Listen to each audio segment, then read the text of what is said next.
Guys, আমার কি মনে হয় জানো, আমরা কিন্তু এই পৃথিবীতে অকারণে আসিনি। আমাদের কিন্তু কিছু না কিছু উদ্দেশ্য আছেই।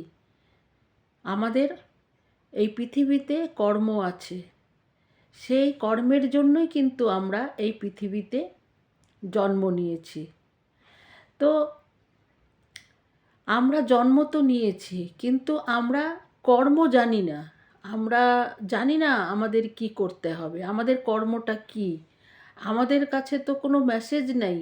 ভগবান তো আমাদের বলে দেয়নি যে এই এই কর্ম তোমার জন্য, তোমরা যে পৃথিবীতে এগুলো সম্পন্ন করো, তাই না?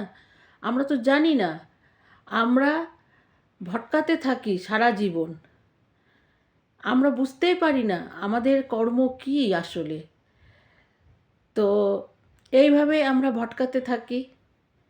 তো আমার কি মনে হয় যে আমাদের যে সামনে আসে সিচুয়েশনগুলো, যে সিচুয়েশনগুলো ক্রিয়েট হয় আমাদের সামনে, সেগুলো কিন্তু অকারণে ক্রিয়েট হয় না। সেগুলো ভালো হয় অনেক সময়, সেই সিচুয়েশন অনেক সময় খারাপও হয়। তো ভালো হলে তো আমরা আনন্দে আত্মহারা হয়ে গেলাম, আর খারাপ হলে আমরা একদম ঘাবড়ে গেলাম।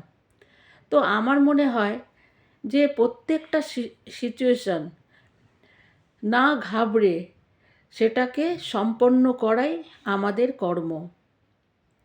ভালোটা তো আমরা গ্রহণ করে নিই, কিন্তু খারাপটা আমরা কিছুতেই গ্রহণ করতে পারি না। আমরা দোষারোপ করি, ভগবানকে দোষারোপ করি বা অন্যের উপরে ব্লেম করি। কিন্তু না, এগুলো কিন্তু ঠিক না। এগুলো আমাদেরই কর্ম, আমাদেরই সম্পন্ন করতে হবে। তাই না ঘাবড়ে সুন্দরভাবে সেটাকে সম্পন্ন করাই আমাদের আসল কর্ম।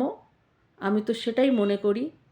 তো সেটাই আর তোমাদের সাথে শেয়ার করলাম আমার মনের কথা। তো এখনকার জন্য এতটাই। আবার দেখা হবে নিউ ব্লগে। তোমরা সবাই সুস্থ থেকো, ভালো থেকো। টাটা।